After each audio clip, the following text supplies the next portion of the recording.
Bonjour à tous, c'est Pierre-Alexandre pour Technoïd. Aujourd'hui, on va faire le test du Huawei Mate 9. Donc, c'est la dernière phablette un petit peu de référence de chez Huawei. Une phablette qui a été très respectée par rapport à, par exemple, le Mate 8, grâce à son autonomie et globalement par ses performances, autant écran, son, etc. Et cette fois-ci, on a le Mate 9 qui est un peu mieux avec le K960, avec une taille un petit peu plus petite, toujours cette grosse batterie de 4000 mAh, et vendu à peu près à 650-700 euros. Alors, est-ce que la différence entre le Mate 8 et le Mate 9 est vraiment importante? Est-ce que le Mate 8 est peut-être plus intéressant financièrement si on compare les prix? Bah, c'est ce qu'on va essayer de répondre parce qu'il y a beaucoup de questions à se poser. J'ai pas été le plus emballé, j'ai pas trouvé ce côté un petit peu plus waouh qu'on avait déjà sur le Mate 8 ou sur d'autres appareils assez récents. Et ça, je vais l'expliquer tout de suite dans ce test, mais tout d'abord, vous avez droit à la petite vidéo de présentation que vous aimez beaucoup.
Au niveau du design déjà, alors on va faire un rapide tour du propriétaire. Donc on a Huawei en bas, on a le haut-parleur en haut avec la caméra et capteur proximité et de luminosité. On a une petite LED infrarouge pour ceux qui veulent l'utiliser comme télécommande. La jack, en dessous on a de l'USB-C, on a le micro et le haut-parleur. Double haut-parleur qui est expliqué, qu'on expliquera après avec le son, qui est aussi avec ici. Bouton power et bouton volume, on a le tiroir ici pour mettre une double SIM ou une SIM plus une carte SD.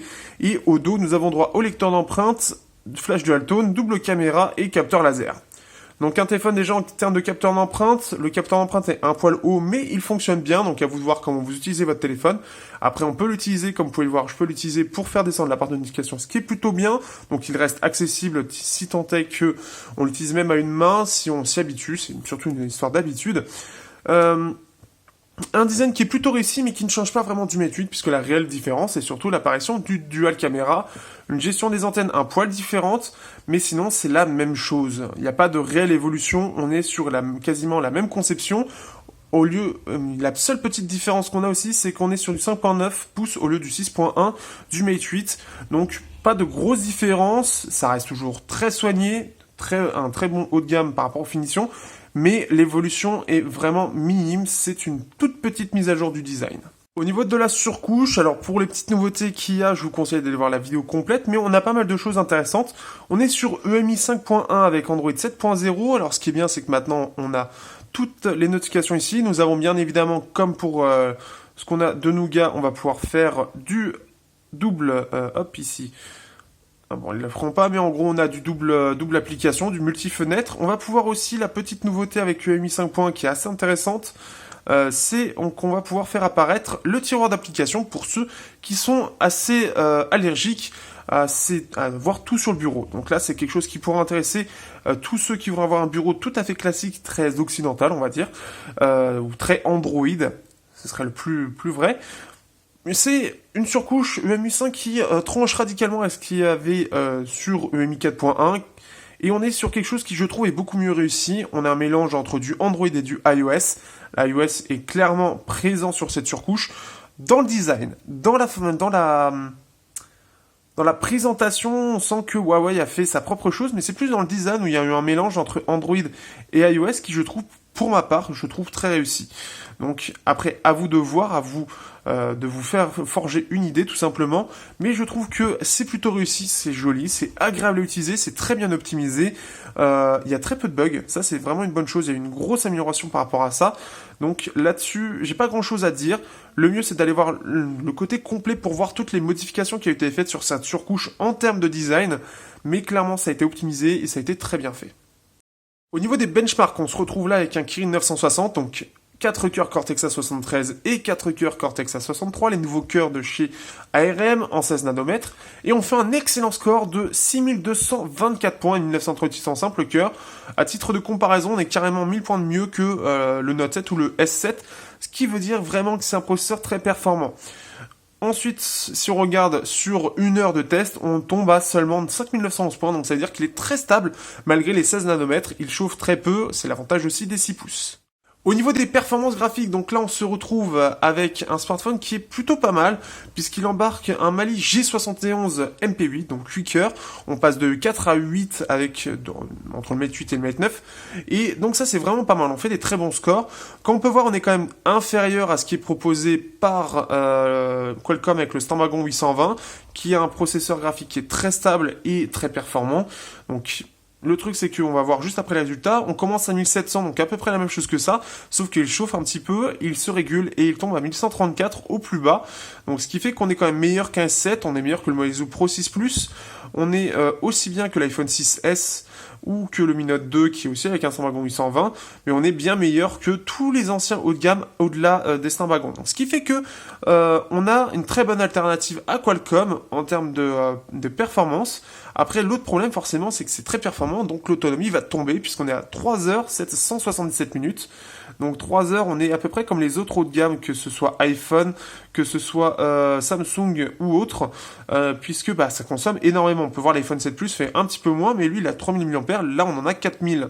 Donc il reste moins en performance batterie, il reste moins performant qu'un iPhone par exemple, mais on est à peu près à la même autonomie. Donc ça, on peut le voir, on peut voir qu'on fait pareil que l'iPad Pro, que le Honor 8, iPhone 7 Plus, les Echo Pro 3 qui est avec un Snapdragon 821, Zug Z2 Plus qui est avec 3500 mAh et aussi donc le Snapdragon 820.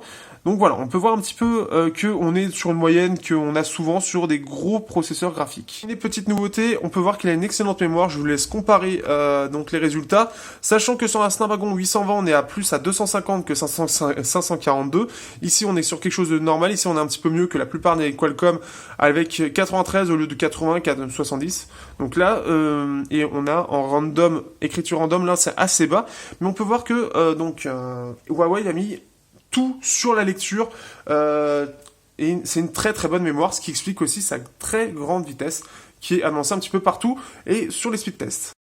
Au niveau de l'autonomie, c'est c'est un petit peu son point faible. Il est moins bon que le Mate 8 et malgré ses batteries de 4000 mAh, il fait à peine mieux que le S7 Edge.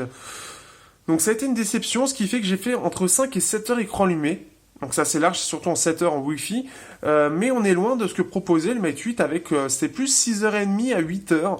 Donc plus que j'attends d'une batterie de 4000 mAh. Donc j'étais assez déçu par rapport à ça. Et sur YouTube, on fait du 5h33, ce qui fait que c'est assez moyen.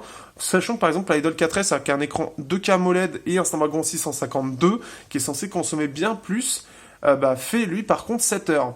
Donc il y a une gestion, soit une mauvaise gestion de l'énergie, soit quelque chose qui consomme trop de toute façon, et ce qui fait que l'autonomie est moins bonne que le Mate 8, donc c'est une déception. Au niveau de l'écran, donc là on a un écran de 5.9 pouces en 1080p, un écran IPS, quelque chose de tout à fait classique. On va voir en termes de petits ajouts, on va pouvoir gérer donc le confort des yeux. Donc pour ceux qui ont besoin comme moi de faire attention à ses yeux, donc ça c'est plutôt bien. On va pouvoir aussi gérer la température de couleur selon ce que vous préférez, sachant que vous avez déjà quelque chose de froid ou chaud au départ qui est proposé. C'est un téléphone qui est très lumineux au maximum, très peu lumineux au minimum. C'est plutôt bien géré, les couleurs sont très bonnes, il n'y a pas de rouge flashy comme les anciens écrans, donc ça c'est plutôt une bonne chose. Il y a un très bon rendu, le 1080p est suffisant pour du 6 pouces. Donc pas grand chose à dire pour cet écran qui est bon dans à peu près tous les domaines, sans problème, il n'y a pas de petites choses mauvaises à dire. Du son, on est sur un double haut-parleur, donc on en a un qui est ici et un qui est ici, donc celui qui est utilisé pour le téléphone, pour les appels. Le problème, c'est que celui-là n'est pas vraiment adapté pour ça, et on se retrouve avec quelque chose qui est très déséquilibré, surtout quand on se met en mode portrait et qu'il essaie de faire de la stéréo plus, c'est-à-dire de s'adapter pour qu'on ait un effet stéréo. Le problème, c'est que lui est très puissant, mais il s'appuie que sur les basses et médiums, et lui, il est très peu puissant, mais il s'appuie sur les hauts, médiums et aigus. Résultat, on va voir quelque chose de très différent et très désagréable à l'écoute. On est très loin par exemple de l'Idol 4S ou du Motorola Moto X-Style avec un vrai stéréo et 2 vrais haut-parleurs. Donc très déçu et c'est dommage, on peut pas le désactiver, ce qui fait que c'est plutôt correct, mais on est très loin de ce qui est proposé par beaucoup d'acteurs. C'est très moyen et on aurait pu s'en passer. Côté jack, on est sur quelque chose qui est plutôt pas mal. On est sur quelque chose qui est assez bien, mais je trouve moins bon. Par exemple, le Asus Zenfone 3 Deluxe avec le Snapdragon 820, ça va pas être forcément pour les audiophiles, mais correct pour la plupart des gens. Et aussi, on a une petite, très petite sur les 20 infrabasses et basses un petit peu. Ça remonte un petit peu, c'est un petit peu centré sur les basses, mais sinon, ça reste globalement neutre. C'est juste, il y a un petit peu plus de basses. Au niveau de la photo, vous avez dans la description toutes les informations pour voir un petit peu ce que ça vaut. Donc là on a un double capteur, le même que le Huawei P10 qui a été annoncé très récemment.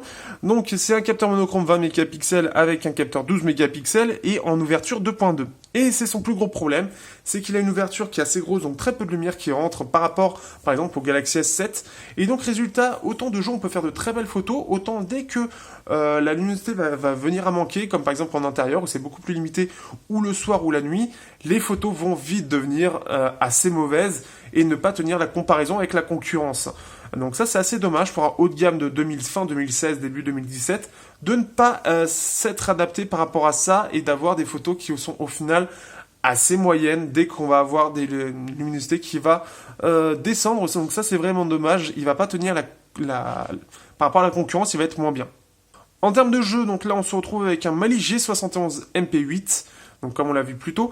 Et donc, ce qui est plutôt bien, c'est que ça chauffe pas trop, donc ça aussi le 6 pouces aide, mais ce qui est plutôt bien, c'est que tous les jeux vont être à 60 fps. On peut le voir sur Unkilled, sur Modern Combat 5 ou sur Real Racing 3, que le jeu est extrêmement fluide, il tourne à fond sans problème, donc ça c'est une bonne chose, ça donne une bonne concurrence à Qualcomm avec le Snapdragon 820, donc ça c'est plutôt bien, et surtout avec son grand écran, on va avoir grand plaisir à pouvoir jouer avec un bon confort, donc ça c'est vraiment pas mal du tout. Alors que penser de ce Mate 9 ? Alors en soi c'est un très bon smartphone, le problème c'est que il y a pas mal de petites choses qui vont pas. De ce que je n'ai pas dit dans le test déjà, c'est que au niveau des antennes Wi-Fi ou 4G, il y a pas mal de petits soucis de connexion par moment dans le style. Ça va en fait, il va tourner dans le vide et il va pas réussir à aller chercher l'info. Ça le fait pas souvent, mais ça arrive assez régulièrement. Comment dire ? On va dire ça peut le faire peut-être pas tous les jours, mais au moins 2 à 3 fois dans la semaine. Donc ça c'est assez dommage, ça prouve qu'il doit y avoir un problème de conception, en tout cas c'est perçu 2 à 3 fois dans la semaine. Qu'est-ce qu'il y a d'autre aussi ? Il y a aussi le tactile qui est pas forcément très précis, ce que j'ai remarqué, et ce qui fait que j'avais beaucoup de mal parfois, soit il détectait mal mon doigt, ça je le détaille dans le test long, soit il détecte mal mon doigt, soit il est pas très précis. Donc ça c'est quelque chose qui est dommage. Et donc, il est pas très bien... c'est-à-dire qu'il va avoir le doigt là, mais il va le voir juste à côté. C'est ce genre de choses. Donc ça, dans ce que je n'ai pas dit, déjà, il y a ça à prendre en compte. Aussi, le problème, c'est que les photos, comme je l'ai dit, c'est pas extraordinaire. On est sur quelque chose qui, pour du haut de gamme, en 2016, vendu à 700 €, eh bien, il ne tient pas la comparaison par rapport au S7, dès qu'on va avoir la luminosité qui va descendre, du fait qu'il soit en ouverture 2.2, au lieu de par exemple le S7, c'est 1.7, ce qui fait qu'il capte beaucoup plus facilement la lumière. Et le problème c'est que ça lui fait défaut dès qu'il va commencer à faire sombre, et de nuit c'est vraiment pas bon, on n'est vraiment pas digne d'un haut de gamme je trouve. Ce qui fait que même le Asus Zenfone 3 Deluxe, qui était pas extraordinaire en photo, au final il fait aussi bien, voire même mieux, vraiment mieux, sur des conditions plus basses, en termes de luminosité assez basse, voire il fait parfois même avec son petit mode assez sympa, il fait même des photos proches du S7, ce qui n'est pas du tout possible avec Huawei, à part le mode nuit où il faut avoir un trépied et de quoi attendre 30 secondes. Ça, c'est quelque chose qui est dommage, il n'y a rien qui fait compenser en fait cette ouverture, même le monochrome n'aide pas assez. Donc là, on est sur quelque chose qui est vraiment dommage, et voilà. On a aussi, donc, comme je l'ai dit, au niveau de l'autonomie, c'est décevant aussi. C'est-à-dire que autant on a la supercharge, c'est bien, donc charge très très rapide, mais autant à l'utilisation, il fait moins mieux que le Mate 8. Donc, ça c'est pas... Bon, voilà, il y a des petites choses comme ça qui fait que on lui trouve plein de défauts. Ça reste des petits défauts, mais le truc c'est que par rapport au Mate 8, quand je l'ai eu il y a à peu près un an de ça, à peu près au même moment, le Mate 8 avait beaucoup moins de défauts. Le Mate 8 en termes de défauts, qu'est-ce qu'il avait surtout c'était sur notre appareil photo qui était un petit peu en retrait par rapport à la concurrence. Néanmoins, sur tout le reste, il était très bien face à la concurrence. Là, le Mate 9, il commence à avoir plusieurs petites choses qui fait moins bien que la concurrence, ou aussi bien, il a moins l'effet wow que le Mate 8. On a juste l'impression qu'il est un petit peu mieux que le Mate 8. Et est-ce qu'il vaut vraiment le coup de l'acheter par rapport au Mate 8? Je suis pas sûr. À part pour le suivi, c'est le seul truc, mais sinon, les photos, on arrivera à faire, je pense, aussi bien, voire un petit peu moins bien. L'autonomie, on fera mieux. La prise en main, ce sera équivalent. L'écran, ce sera équivalent. Le son, ce sera équivalent. Et pour le parleur, ce sera peut-être même mieux. Donc, ce qui fait que j'ai pas l'impression de sentir réellement quelque chose de supérieur au Mate 8.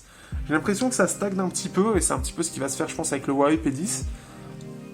Donc l'intérêt va être vraiment très limité pour acheter ce téléphone. J'ai vraiment pas cet effet waouh par rapport au Mate 8. Je sais pas. Je sais pas quoi en penser. Pour avoir eu le Honor 8 longtemps, la différence est vraiment pas flagrante. Et les 700 €, je suis pas sûr qu'ils les valent par rapport à un Mate 8. Clairement, voilà. Ce qui fait que, voilà, c'est un très bon téléphone, mais je m'attendais à mieux que ça de la part de Huawei par rapport au Mate. C'est une bonne petite évolution, ça fait presque mise à jour corrective en fait. Et voilà, c'est une toute petite mise à jour comme ce qu'a fait du S6 au S7. Là, du Mate 8 au Mate 9, c'est encore plus petit comme mise à jour. Et on n'a pas de fonction qui va le différencier de la concurrence. La seule fonction qui le différencie de la concurrence, c'est qu'il fait 6 pouces au final. Et ce qui fait que c'est très limité. Donc vraiment, c'est dommage. C'est très bien, mais j'ai pas ce petit truc qui fait que ça me donne envie de le garder en fait. Donc après à voir vraiment, je vous conseille d'aller voir le test long pour mieux comprendre. Mais voilà, c'est un très bon téléphone, mais il m'a pas marqué plus que ça. Ils se font un peu plus dans la masse, et à la limite je préfère, quitte à mettre 700 €, je veux dire, je suis pas prêt à mettre 700 € pour un Mate 9 quand à 400 € le Mate 8 fait quasiment aussi bien. Sur ce, je vous dis à bientôt pour un prochain test.